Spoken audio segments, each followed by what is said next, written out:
ሲ ዘ ፕሪንሲፕል ኦፍ ኦቶኖሚ የራስ ገዝነት መርህ። ሶስተኛው መመሪያ ዘ ሰርድ ማክሲማ የሚገልጸው ራሳችንን እንደ ሁለንተናዊ የግብ ግዛት ወይም ሪልም ኦፍ ኢንድስ አባላት አድርገን መቁጠር እንዳለብን ነው። ስለዚህ እያንዳንዱ አመክንዮአዊ ፍጡር ወይም ምክንያታዊ ሰው በገዛ መመሪያ ሁልጊዜ በሁለንተናዊ የግብ ግዛት ውስጥ ህግ አውጭ አባል እንደሆነ አድርጎ መስራት ይኖርበታል።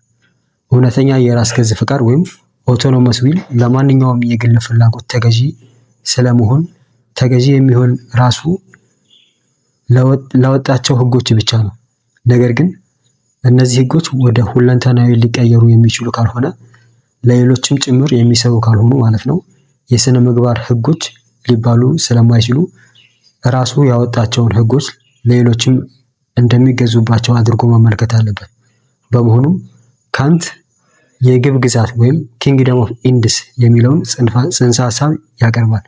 በዚህም ውስጥ ሁሉም ሰዎች ራሳቸው እንደ መዳረሻ ወይም ኢንድ እና እንደ መሳሪያ ወይም ሚንስ አድርገው ሊቆጥሩ እንደሚገባ ይጠቁማል። ድርጊታችን ራሳችንን ብቻ ሳይሆን ሌሎችንም የሚነኩ በመሆናቸው ለሌሎች ሰዎች ሁሉ ትርጉም እንዳላቸው ልናስብ ይገባል። የምናደርገው እያንዳንዱ ነገር ለራሳችን ብቻ ሳይሆን ለሁላችንም በጋራ የሚጠቅም መሆን አለበት። ሰብአዊነት በራስም ሆነ በማንኛውም ሌላ ሰው ውስጥ ሁልጊዜም እንደ ግብ ወይም ኢንድ እንጂ በጭራሽ እንደ መሳሪያ ወይም ሚንስ ብቻ እንድትጠቀምበት የሚያስችል መንገድ ተግብር። ሊኖር ከሚችል የግብ ግዛት ወይም ደግሞ ኪንግደም ኦፍ ኢንድስ ጋር በሚስማሙ መመሪያዎች ብቻ ልንንቀሳቀስ ይገባል።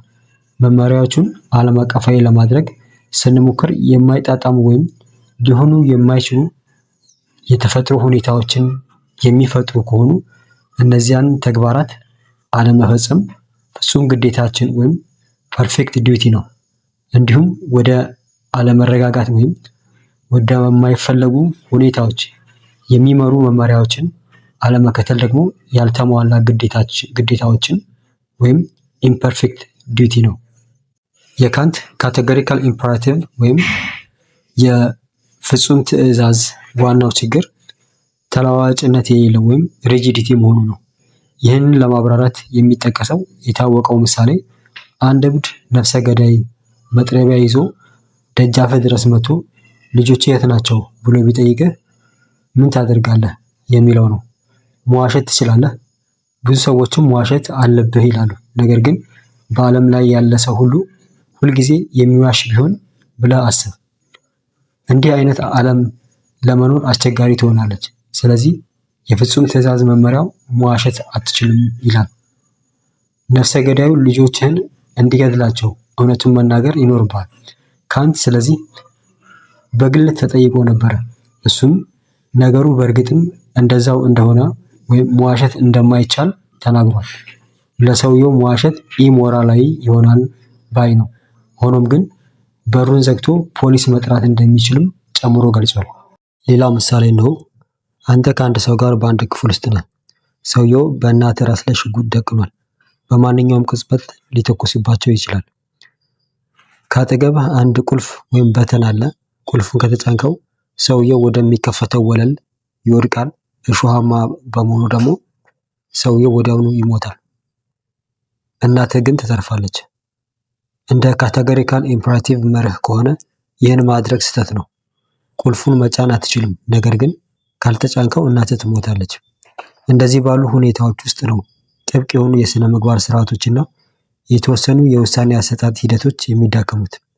ስነ ምግባር ወይም ሞራሊቲ እነዚህ ንድፈ ሀሳቦች ሙሉ በሙሉ እንዳይሰሩ ለማድረግ እጅግ በጣም ውስብስብና በልዩ ሁኔታዎች የተሞላ ነው። 2.3.4.4 ሮስስ ፕሪማ ፊቼ ዲዩቲስ ኦር ሞራል ጋይድላይንስ የፕሪማ ፊቼ የሮዝ ግዴታዎች ወይም የስነ ምግባር መመሪያዎችን እንመለከታለን። አራተኛውና በቅርብ ጊዜ የመጣው በግዴታ ላይ የተመሰረተ ንድፈ ሀሳብ በብሪታናዊ ፈላስፋ ደብሊው ዲ ሮስ የቀረበው ሲሆን እርሱም በፕሪማ ፊቼ ግዴታዎች ላይ ያተኩራል። ስር ዊሊያም ዴቪድ ሮስ ኤፕሪል 15 1877 እስከ ሜይ 5 1971 የኖረ ነው። በስነ ምግባር ስራዎቹም የሚታወቅ ስኮትላንዳዊ ፈላስፋ ነበረ። ፕሪማ ፊቼ የሚለው ቃል ትርጉም በመጀመሪያ ሲታይ ወይም ደግሞ በመውጫው ገጽታው ማለት ነው። ሮስ ፕሪማ ፊቼ ግዴታዎች ሲል ሌሎች የስነ ምግባር ሁኔታዎችን ከግምት ውስጥ ባልገቡበት ጊዜ ምን ማድረግ እንዳለብን የሚጠቁም ግዴታዎችን ማለት ነው። በሌላ አነጋገር ፕሪማ ፊቼ ግዴታዎች በአጠቃላይ እኛን የማስገደድ አቅም ያላቸው ግዴታዎች ናቸው። ይህም ማለት በመደበኛ ሁኔታ የሞራል ግዴታ ይጥልብናል። ነገር ግን በተለያዩ ሁኔታዎች ምክንያት በአንድ የተወሰነ አጋጣሚ ላይ አስገዳጅ ላይሆኑ ይችላሉ። አክቹዋል ዲዩቲ ወይም ትክክለኛ ግዴታ የሚባለው ጉዳይ ላይ የሚሳተፉትን ሁሉ ፕሪማ ፊቼ ግዴታዎችን በጥንቃቄ ካጤኑ ካመዛዘኑ በኋላ አንድ ሰው ሊያከናውኑ የሚገባ ተግባር ነው። እንደ ደብሊው ዲ ሮስ 1877 እስከ 1971 አገላለጽ በተጨባጭ ምን ማድረግ እንዳለብን ለመወሰን የምንጠቀምባቸውን በርካታ ፕሪማ ፊቼ ግዴታዎች አሉ። ፕሪማ ፊቼ ግዴታ ማለት ሌሎች ነገር ሁሉ እኩል በሆኑበት ሁኔታ አስገዳጅ የሆነ ግዴታ ነው። ይህም ማለት በሌላ በበለጠ ወይም በጠነከረ ግዴታ ወይም ግዴታዎች ካልተሻረ በስተቀር ተግባራዊ መሆን ይኖርበታል። በሌላ አነጋገር አንድ ነገር ለማድረግ ፕሪማ ፊቼ ግዴታ ካለ ያንን ነገር ለማድረግ ቢያንስ በቂ የሆነ ጠንካራ ግምት አለ ማለት ነው። ለፕሪማ ፊቼ ግዴታ እንደ ምሳሌ የሚጠቀሰው ቃልን መጠበቅ ግዴታ ነው። የበለጠ ጠንካራ የሆኑ የስነ ምግባር ምክንያቶችን እስካልመጡ ድረስ አንድ ሰው የገባውን ቃል መጠበቅ ይኖርበታል። ከፕሪማ ፊቼ ግዴታዎች በተለየ መልኩ ትክክለኛ ወይም ተጨባጭ ግዴታዎችን ወይም ደግሞ አክቹዋል ኦር ኮንክሪት ዲዩቲ የምንለው በአንድ የተወሰነ ምርጫ በሚያስፈልግበት ሁኔታ ውስጥ ልንወጣው የሚገባን ግዴታ ነው። የአንድ ሰው ትክክለኛ ግዴታ ምንም ይሁን ምን ያንን የመወጣት የሞራል ግዴታ አለበት። ፕሪማ ፊቼ ግዴታዎች ከትክክለኛ ግዴታዎች ጋር ያላቸው ግንኙነት ምክንያቶች ከማጠቃለያ ወይም ኮንክሉዥን ጋራ እንዳላቸው ግንኙነት ነው። በፕሪማ ፊቼ ግዴታ የሚለው ቃል በትንሹ አሳሳች ሊሆን ይችላል። ፕሪማ ፊቼ ግዴታዎች እንደ መመሪያዎች ኦር ጋይድላይን እንጂ ያለ ልዩ ሁኔታ የሚተገበሩ ደንቦች ተደርገው አይወሰዱም። አንድ ድርጊት ከአንድ የተወሰነ መመሪያ ጋር ባይገጣጠምም ያ ሰው የግድ መከተል ያለበትን ደንብ ጥሷል ማለት አይደለም።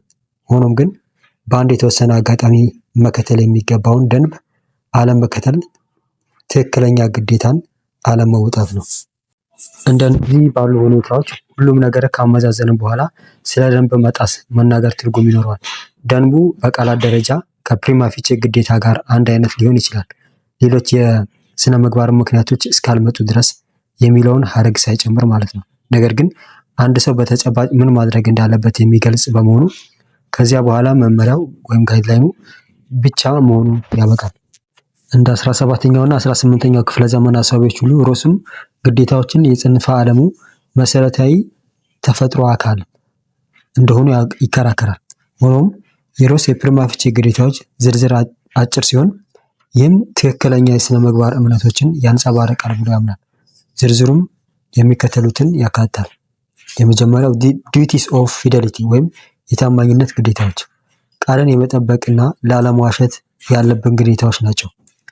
የታማኝነት ግዴታዎች አንድ ሰው የገባውን ቃልና ውል እንዲያከብር እንዲሁም በማታለል ተግባር ላይ እንዳይሳተፍ የሚያዙ ናቸው።